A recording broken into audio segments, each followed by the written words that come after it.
If we can turn to 2 Corinthians chapter 6, 14 और on. हम दूसरा कुरिन्थियों उसके 6 अध्याय 14 वचन से आगे हम पढ़ेंगे।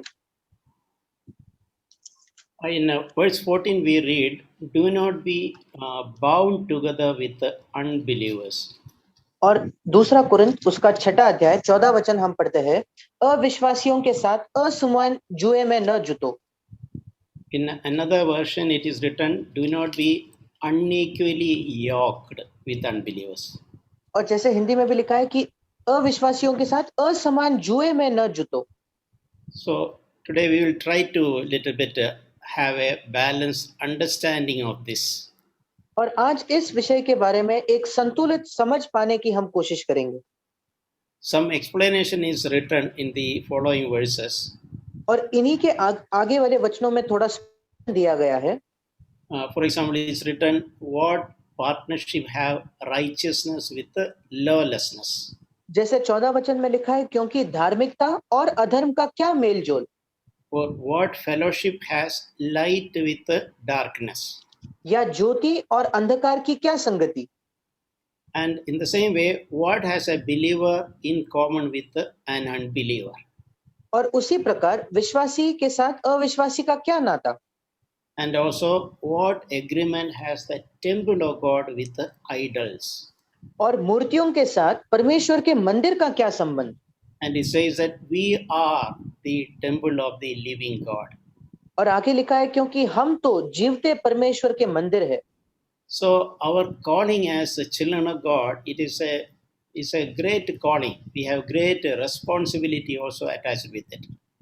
और परमेश्वर के बच्चे होने के नाते ये एक बहुत ही महान बुलाहट है और उसी के साथ एक बड़ी जिम्मेदारी भी जुड़ी हुई है। It is a great privilege. और ये एक बहुत बड़ा सौभाग्य की बात है। It is not because we are anyway better than others. और ये इस वजह से नहीं क्योंकि हम किसी भी प्रकार से औरों से बेहतर है। We should have very lowly thoughts about ourselves, that we are the worst of sinners, saved only by grace. हम सबके अपने विचार में बहुत ही नम्र विचार होने चाहिए कि हम सब सिर्फ अनुग्रह के वजह से उद्धार पाए हुए पापी हैं। Even when we see the worst sinners around us, we should never look down upon them. जब हम अपने आजू बाजू को बहुत ही बुरे पापियों को देखते हैं, हमें कभी भी उनको तुच्छ नहीं समझना चाहिए। The only difference between them and us is we by mercy we received God's grace. उनमें और हम में बस एक ही फर्क, एक ही अंतर है कि हमने प्रभु की दया और प्रभु के अनुग्रह को पाया। If we were in their circumstances, we may be even worse than them. अगर हम उन्हीं के परिस्थितियों का सामना करते तो शायद हम उनसे भी बुरे निकलते। In verse 16 we read, 16 वचन में हम पढ़ते हैं, it's a tremendous promise from God the Father. और पिता परमेश्वर ने दिया हुआ बहुत ही एक अद्भुत ऐसा वायदा हम यहाँ पढ़ते हैं। I will dwell in them. मैं उनमें बसूंगा। And I will walk among them. और उनमें चला फिरा करूंगा। It is like, the Lord is saying that I will dwell in your house. और ये इस प्रकार है मानो प्रभु कह रहा है कि मैं तुम्हारे घर में रहूंगा तुम्हारे साथ। And I will walk with you. और मैं तुम्हारे साथ साथ चलूंगा। Have you imagined when we go for an evening walk in some days, can you imagine that the Lord is also, walking with us? क्या हम इस बात की कल्पना कर सकते हैं कि किसी शाम के समय हम बाहर ऐसे ही टहलने के लिए, चलने के लिए जाते हैं और प्रभु हमारे साथ चल रहा है? We read in the Bible that Enoch walked with God. और हम बाइबल में पढ़ते हैं कि हनोक परमेश्वर के साथ चला। It's a wonderful thing. God has promised He will walk with us. ये एक अद्भुत ऐसा वायदा है, प्रतिज्ञा है, प्रभु ने कहा है कि वो हमारे साथ चलेगा। And we can have that friendly fellowship with Jesus in our daily life. और हमारे दिन प्रतिदिन के जीवन में हम यीशु मसीह के साथ ऐसी एक मित्रता भरी संगति रख सकते हैं।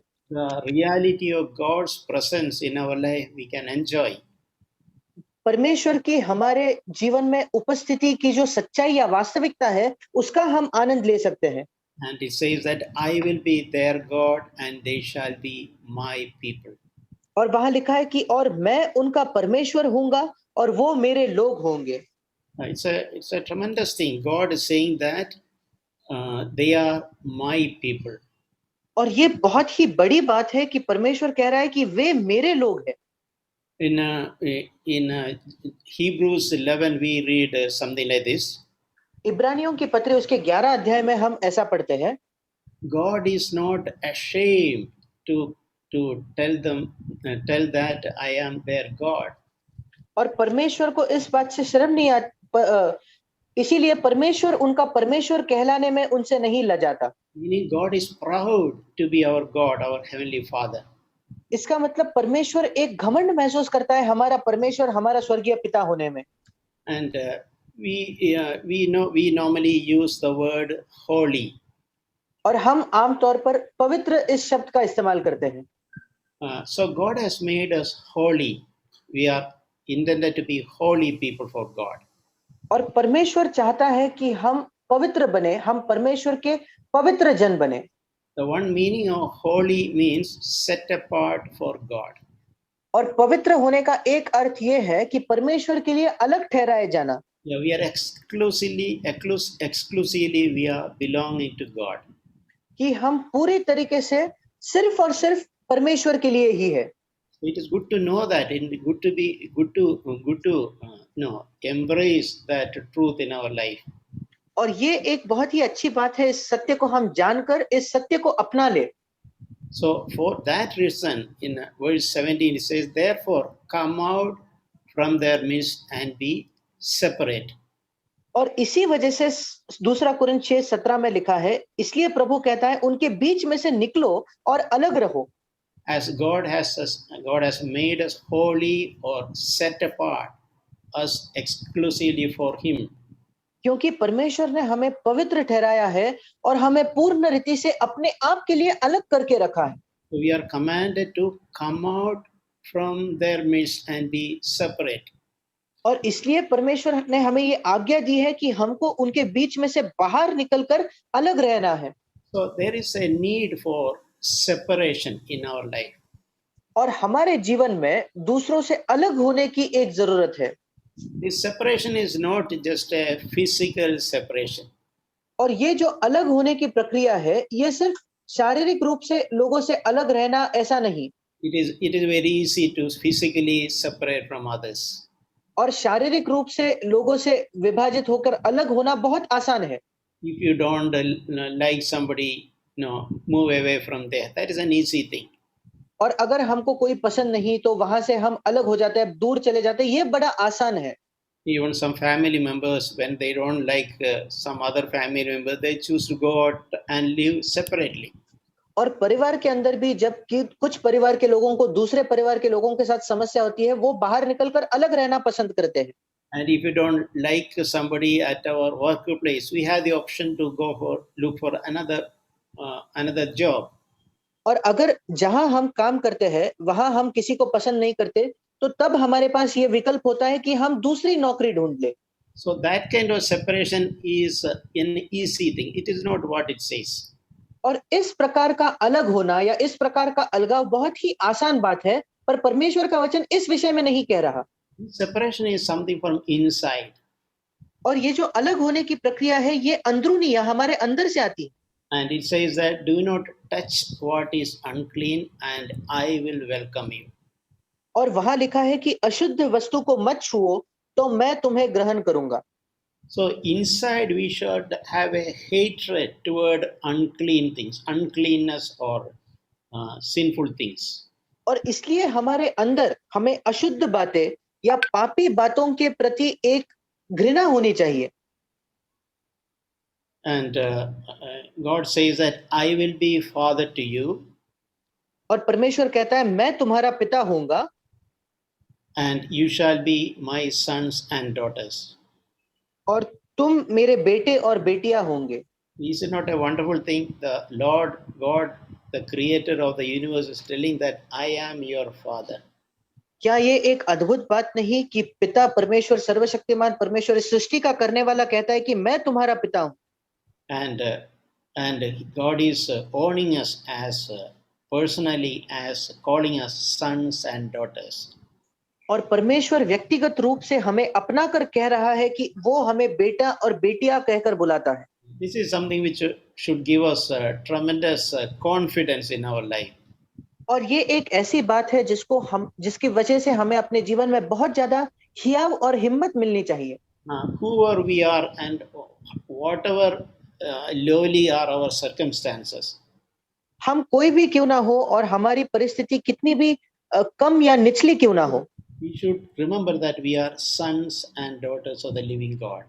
हमें इस बात को याद रखना है कि हम जीवित परमेश्वर के बेटे और बेटियां हैं। And we should not forget that truth when we live in this world. और जब हम इस संसार में जीते हैं तो हमें इस सत्य को भूलना नहीं है। When we deal with others, when we live in interact with others, we should remember that truth that I am the son or daughter of the living God. जब हम और लोगों के साथ जीते हैं और लोगों के साथ हमारा मेल मिलाप होता है तो हमें इस बात को नहीं भूलना है कि मैं जीवित परमेश्वर का बेटा या बेटी हूं। We should not forget our identity. हमें अपने अस्तित्व को या पहचान को नहीं भूलना है। You know, if a great person's son or daughter behave like a beggar or in a very miserable way, it will spoil the father's name. और मानिए कल्पना कीजिए कि अगर एक महान व्यक्ति का बेटा या बेटी एक भिखारी के समान जिए या बहुत ही बुरी तरीके से बर्ताव किए तो उसके पिता का नाम खराब होगा। In other words, our conduct, our behavior, it will affect it will reflect who we are. और दूसरे शब्दों में कहे तो हमारा चाल चलन, हमारा तौर तरीके, हमारा बर्ताव ये इस बात को प्रकट करता है कि हम कौन है। And there is a verse in 1 Corinthians. This is continued in 2 Corinthians next chapter 7 and verse 1. और इसी बात को आगे दूसरा कुरिन्ती 7वां अध्याय उसके 1-2 में यही विषय आगे कहा गया है। After reminding about the promises which we had just now discussed, और जिन वायदों के बारे में हमने पढ़ा, इन वायदों को याद दिलाने के बाद Paul is telling, पौलुस कहता है, Beloved, let us cleanse ourselves from all defilement of the flesh and spirit, perfecting holiness in the fear of God. और पौलुस कहता है, अतः हे प्रियो, आओ हम अपने आप को शरीर और आत्मा की सब मलिनता से शुद्ध करें और परमेश्वर का भय रखते हुए पवित्रता को सिद्ध करें। As we are sons and daughters of the living God, क्योंकि हम जीवित परमेश्वर के बेटे और बेटियां हैं, we should continue to preserve ourselves free from all defilement. हमें इस बात में जारी रहना है कि हम अपने आप को सारी अशुद्धता और मलिनता से बचाए रखें। We read in 1 Corinthians chapter 15 verse 33. पहला कुरिन्ती उसका 15 अध्याय उसके 33 वचन में हम पढ़ते हैं। It says that bad company corrupts good morals. वहां लिखा है, बुरी संगति अच्छे चरित्र को बिगाड़ देती है। This means that when we interact, deal with others, we have to be careful. इसका मतलब ये है, जब हम और लोगों से मिलते जुलते हैं, जब उनसे बात करते हैं तो हमें बहुत ज्यादा सावधान रहना है। We'll understand later what does it mean. हम आगे ये देखेंगे कि इसका अर्थ क्या है।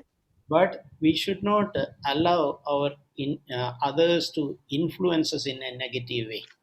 पर हमें कभी भी और लोगों को ये अनुमति नहीं देनी है कि वो बुरी तरीके से हम पर एक बुरा प्रभाव डाले। Our interaction with others, we should be able to impart some good to others. जब हम और लोगों के साथ मिलते जुलते हैं तो हमें उनको थोड़ी अच्छाई के लिए प्रभावित करना है। But at the same time, they should not succeed in defiling us. पर उसी समय वो लोग इस बात में सफल ना हो कि वो हमको भ्रष्ट करते हो। There is an Old Testament promise which very often encourages me. और पुराने नियम में एक वायदा, एक प्रतिज्ञा है जो मुझे कई बार प्रोत्साहित करता है। That is in Deuteronomy chapter 28 verse 13. और वो है व्यवस्था विवरण की पुस्तक उसका 28 अध्याय और 13 वचन। It reads, the Lord will make you the head and not the tail. वहां लिखा है, और यहोवा तुझको पूंछ नहीं किंतु सिर ही ठहराएगा। and you will be above and you will not be underneath. और तू नीचे नहीं परंतु ऊपर ही रहेगा। We know the difference between head and the tail. हम सिर और पूंछ के बीच में क्या फर्क है, क्या भिन्नता है, इसको जानते हैं। Head is in a way in charge of the body. सिर जो होता है वो पूरे शरीर का नियंत्रण लेने वाला मानो मुखिया हो, But the tail will only just follow. पर वो जो पूंछ है वो सिर्फ पीछे पीछे चलती है। So God has not intended us to be just a tail.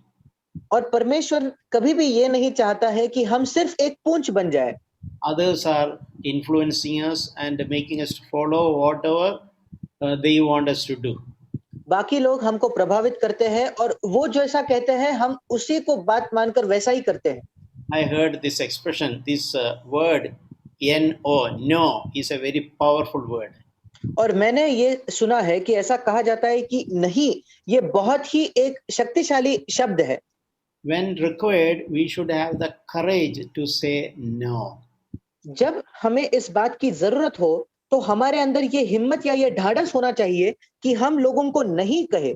When our friends or our unbelieving relatives try to force something on us, and yeah, जब कभी हमारे दोस्त, हमारे मित्र या जो विश्वास में नहीं है ऐसे हमारे जो रिश्तेदार है, जब वो हमको कुछ कहने के लिए प्रभावित करने की कोशिश कर रहे हैं, we should continue to love them, we should respect them. ऐसे परिस्थिति में हमें उनको आदर करना है और उनसे प्रेम करते रहना है। And in all humility, we should also learn to say no when it is required to say no. पर पूरी नम्रता से जब नहीं कहने की जरूरत है तो हमें नहीं कहना भी सीखना है। The meaning, they should not be able to negatively influence us.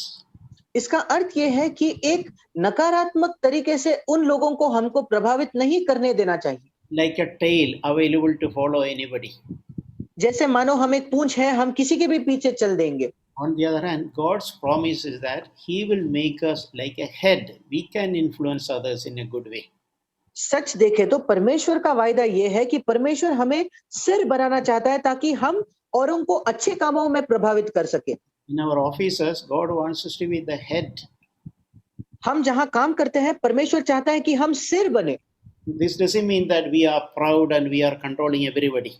इसका ये अर्थ नहीं कि हम घमंड से भरकर दूसरों को नियंत्रित करते हैं, दूसरों को चलाने की कोशिश करते हैं। But we can be a silent influencer. पर हम बहुत ही शांत होकर एक प्रभाव लोगों पर व्यक्त कर सकते हैं। We can be a silent influencer for righteousness. और धर्म के लिए हम शांति से लोगों को प्रभावित कर सकते हैं। Silently we can be example in many things. और बिना कुछ कहे हम कई बातों में एक उदाहरण बन सकते हैं। We read in John chapter 17. हम यूहन्ना रचित सुसमाचार उसके 17 अध्याय में पढ़ते हैं। The Lord is praying for the disciples. और प्रभु शिष्यों के लिए, चेलों के लिए प्रार्थना कर रहे हैं। This prayer is actually called the priestly prayer of Jesus. और इस प्रार्थना को यीशु की महायाजकीय प्रार्थना कहा गया है। He is actually interceding and expressing his heart's desire to the Father for his disciples. और वो उसके चेलों के लिए मध्यस्थी कर रहा है और अपने पिता के सामने अपने चेलों की जो उसकी इच्छा है, उस इच्छा को वो कह रहा है। So one of the things he is praying in John 17 verse 15 is. और यूहन्ना 17 उसके 15 वचन में एक बात जिसकी वो मांग करता है, I do not ask you to take them out of the world. मैं यह विनती नहीं करता कि तू उन्हें जगत से उठा ले। So this indicates that God's desire is to live where we are.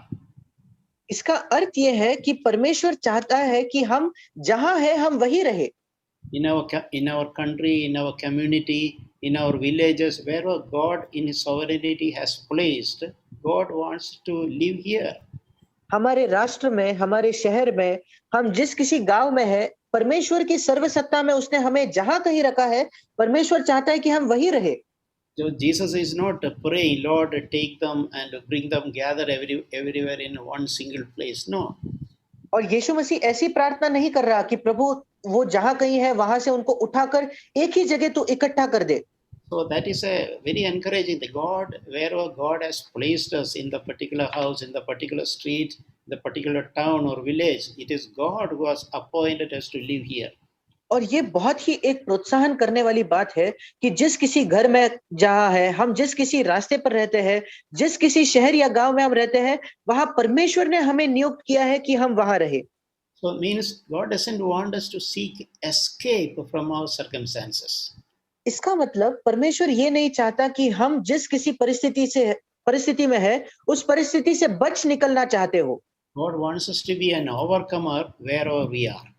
परमेश्वर चाहता है कि हम जहां कहीं भी है, उसी जगह में हम विजयी बने। And what he says is, he's praying, I pray that you keep them from the evil one. पर यीशु कहता है, मैं प्रार्थना कर रहा हूं कि तू उन्हें उस दुष्ट से बचाए रख। Jesus wants us to be where we are, but at the same, Jesus interceding to keep us from the evil one. पर यीशु मसीह चाहता है कि हम जहां हैं हम वही रहे, पर उसी समय वो प्रार्थना करता है कि परमेश्वर ने हमें उस दुष्ट से बचाए रखना चाहिए। And in the next verse, Jesus prayed that they are not of the world, even as I am not of the world. और अगले वचन में यीशु मसीह प्रार्थना करता है, जैसा मैं संसार का नहीं, वैसे ही वे भी संसार के नहीं। We live in this world for a while like a sojourner, और हम कुछ दिनों के लिए एक यात्री बनकर इस संसार में जीते हैं, and our heaven is our eternal home. और स्वर्ग ही हमारा अनंत काल का घर है। We are citizens of heaven. हम स्वर्ग के देश के निवासी हैं। And we should, while we live in this earthly life, we should remember actually we are citizens of heaven. और जब हम इस संसार में जीते हैं, हमें इस बात को याद रखना है कि हम तो स्वर्ग के नागरिक हैं। So we can remember the example of a fish living in water. और हम एक मछली के उदाहरण को याद रख सकते हैं जो पानी में तैरती हो। That salt in the water is not entering the body of the fish. और उस पानी में जो नमक होता है, वो नमक उस मछली के अंदर नहीं जाता। So fish is living in water, but that salt has no influence on the fish. वो भले ही वो मछली पानी में जीती है, पर वो जो नमक है, वो नमक उस मछली को प्रभावित नहीं कर सकता। So that is an example how we live here, but at the same, world's ways are not influencing us. और ये एक उदाहरण है कि जब हम इस संसार में ही क्यों ना जीते हो, पर इस संसार के तौर तरीके हमें प्रभावी नहीं करते। We also read in Matthew chapter 11. और मत्ती रचित सुसमाचार उसके 11 अध्याय में भी हम पढ़ते हैं। Matthew 11:19. मत्ती रचित सुसमाचार उसका 11 अध्याय 19 वचन। Yeah, Jesus is telling about himself. और यीशु मसीह अपने स्वयं के बारे में कह रहा है। What other people are talking about Jesus. यीशु मसीह के विषय में दूसरे लोग क्या कहते थे? They are calling him a friend of tax collectors and sinners. और दूसरे लोग उसको महसूल लेने वाले और पापियों का मित्र कह रहे थे। So it's a wonderful thing. Jesus is described as friend of sinners. और ये एक अद्भुत बात है कि यीशु मसीह का किस प्रकार से वर्णन किया जाता है, महसूल लेने वाले और पापियों का मित्र। And we know there are many biblical incidences when sinners and such people went to Jesus. Jesus did not despise them. और हम बाइबल में ऐसे कई घटनाओं को पढ़ते हैं जब पापी लोग यीशु मसीह के पास जाते थे, तो यीशु मसीह ने कभी उनको तुच्छ नहीं जाना। Sinners did not went to Pharisees. और जो पापी लोग थे वो कभी भी फरीसियों के पास नहीं गए। So they always showed that we are better than you and to look down on others. क्योंकि फरीसी लोग हमेशा यही बात जताते थे कि हम आपसे बेहतर हैं, और वो हमेशा दूसरों को तुच्छ जानते थे। But Jesus was compassionate to sinners. पर यीशु मसीह पापियों से बहुत ज्यादा दया करने वाले थे। And he showed them mercy. और यीशु मसीह ने इन लोगों पर दया दिखाई। And he, as in the case of that sinful woman, he told her, now onwards sin no more. और जैसे यीशु मसीह ने उस पापिनी स्त्री को भी कहा कि अब से तुम पाप मत करना। But at the same time, we know that no sinner ever defiled Jesus even a little bit. पर उसी के साथ हम इस बात को भी जानते हैं, कोई भी पापी ने कभी भी यीशु मसीह को थोड़ा सा भी भ्रष्ट या अशुद्ध नहीं किया। So this is a balance. When we it is not keeping away from people or anything, but making sure that they are not influencing us or defiling us. और ये एक संतुलन है। ऐसा नहीं कि हम लोगों से दूर रहते हैं या उनको अपने आप से दूर रखते हैं, पर उन लोगों को हम कभी भी अपने आप को प्रभावित नहीं करने देते। But they are able to receive the compassion and mercy, the kindness from us. पर हमसे वो उस दया को, उस भलाई को प्राप्त कर पाते हैं। So when we live among them, still we continue to live as holy, set apart for God. और इसलिए हम जब उनके बीच में भी जीते हैं, उसके बावजूद हम पवित्र और परमेश्वर के लिए अलग होकर जीते हैं। In our workplace, we may be the only one believer. और शायद हम जहां काम करते हैं, हम इकलौते मसीही, इकलौते विश्वासी हो। So we need not despise anyone else there. और फिर हमें दूसरा किसी को भी वहां तुच्छ जानने की जरूरत नहीं। But we can live there silently without anybody defiling us, the light that we received. पर वहां हम शांत रहकर, अपना मुंह बिना खुले, किसी को भी अपने आप को भ्रष्ट बिना किए जी सकते हैं। And through our conduct, our life, the way we work, we can influence others. और हम जैसे काम करते हैं, जैसा बर्ताव करते हैं, चाल चलन करते हैं, उसके द्वारा हम दूसरों को प्रभावित कर सकते हैं। If you turn to Matthew chapter 5, और मत्ती रचित सुसमाचार उसका 5वां अध्याय 13, उसका 13 वचन it said that you are the salt of the earth, Jesus said. और यहाँ लिखा है, तुम पृथ्वी के नमक हो, ऐसा यीशु ने कहा। And if the salt has become tasteless, how can it be made salty again? परंतु यदि नमक का स्वाद बिगड़ जाए, तो वो फिर किस वस्तु से नमकीन किया जाएगा? And he said, once the taste of the salt is lost, it is good for nothing. और वहां ये भी लिखा है कि एक बार उस नमक का स्वाद बिगड़ जाए, उसके बाद वो किसी भी काम का नहीं। And except it be thrown out and trampled under foot by men. केवल इसके कि बाहर फेंका जाए और मनुष्यों के पैरों तले रौंदा जाए। If you try to be like anybody else, compromising or with everybody else, participating in the all evil, sinful thing, unrighteous things. और अगर हम और लोगों के जैसे ही उनके साथ रहते हैं, सारी बुरी बातों में, अधर्म के बातों में अगर हम उनका साथ देते हो, तो We will lose our taste. हम अपने स्वाद को खो बैठेंगे। We will lose our respect. हम अपना जो आदर है उसको गवा देंगे। We will be good for nothing. हम किसी भी काम के नहीं रहेंगे। Then others will trample underfoot. और फिर दूसरे लोग हमको पैरों तले रौंदेंगे। Jesus also said, "You are the light of the world." यीशु मसीह ने ये भी कहा कि तुम जगत की ज्योति हो। And God wants us to be light in the places where God has kept us. और परमेश्वर चाहता है कि हम, उसने जहां कहीं हमें रखा है, वहां हम ज्योति बने। Let your light shine before men in such a way that they may see your good works and glorify your Father who is in heaven. तुम्हारा उजियाला मनुष्यों के सामने चमके कि वे तुम्हारे भले कामों को देखकर तुम्हारे पिता की जो स्वर्ग में है बड़ाई करे।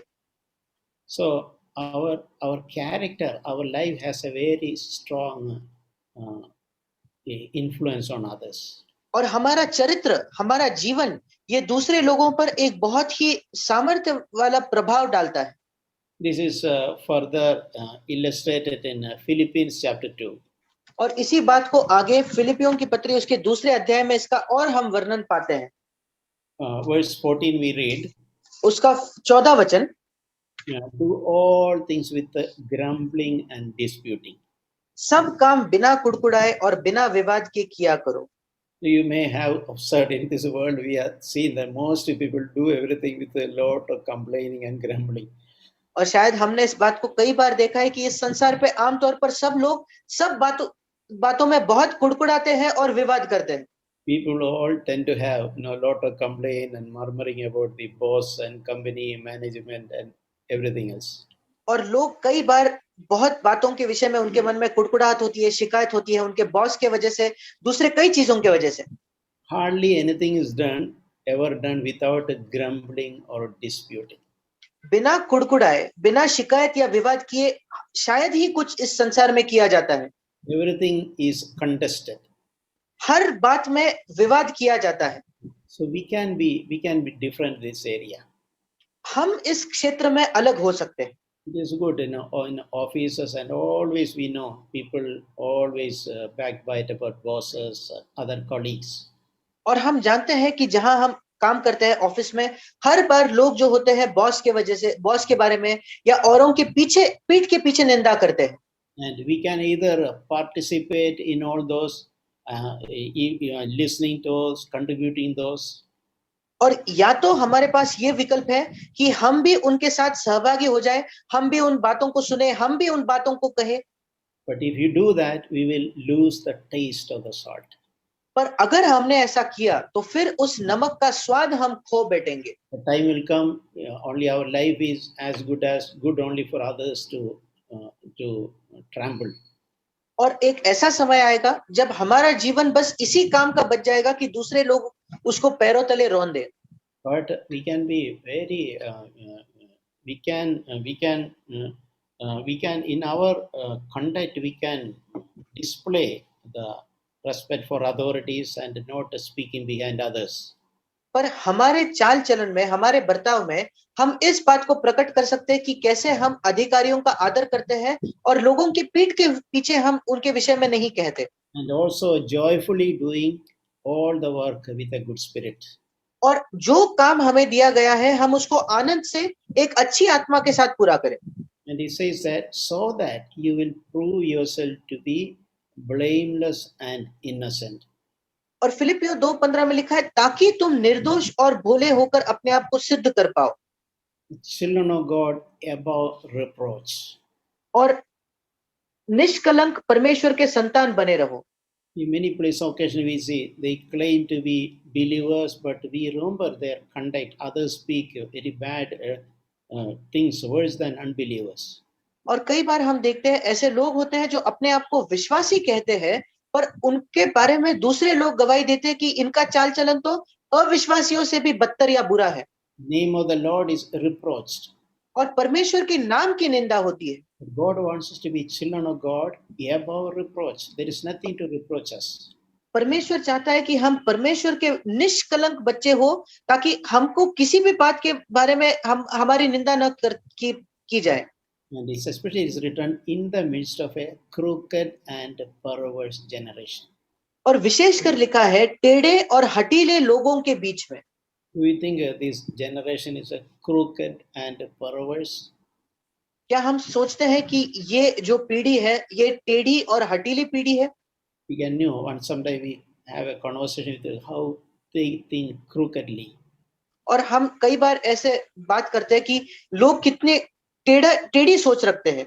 How they pervert things.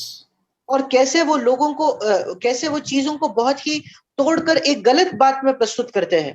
In the middle of such people, God wants us to appear as light in the world. ऐसे लोगों के बीच में परमेश्वर चाहता है कि हम इस जगत की ज्योति बनकर रहें। So it is easy to curse the darkness. और अंधेरे को नाम रखना या अंधेरे को श्राप देना बहुत आसान बात है। But God wants us to lit a little light instead of cursing the darkness. पर परमेश्वर चाहता है कि अंधेरे को नाम रखने के बजाय, श्राप देने के बजाय, हम उस अंधेरे में एक छोटी सी बत्ती जलाए। And that passage says that continue to hold fast the word of life. और उसी आगे उसी वचन में लिखा है कि तुम जीवन का वचन लिए हुए रहो। God wants us to continue to hold fast, raising the standard, the light we have received in our life. Continue to live word of life. और परमेश्वर चाहता है जिस जीवन के वचन को, जिस आदर्श या मापदंड को हमने सुना है, उसी के प्रकार हम अपने जीवन को जीते रहे। One of the atheists once told that when it comes to money matters, believers, Christians and others, there is no difference. और एक बार एक नास्तिक ने इस प्रकार से कहा कि जब पैसे की बात आती है तो विश्वासियों में और अविश्वासियों में कोई अंतर नहीं है। Yeah, sometimes it is so sad to hear it from an atheist. और कई बार एक नास्तिक के मुंह से इन बातों को सुनना बहुत ही दुख की बात है। But unfortunately, there is a lot of truth in it. पर दुर्भाग्यपूर्ण इसमें बहुत ज्यादा सच्चाई और सत्य है। Many so-called believers are not examples in money matters.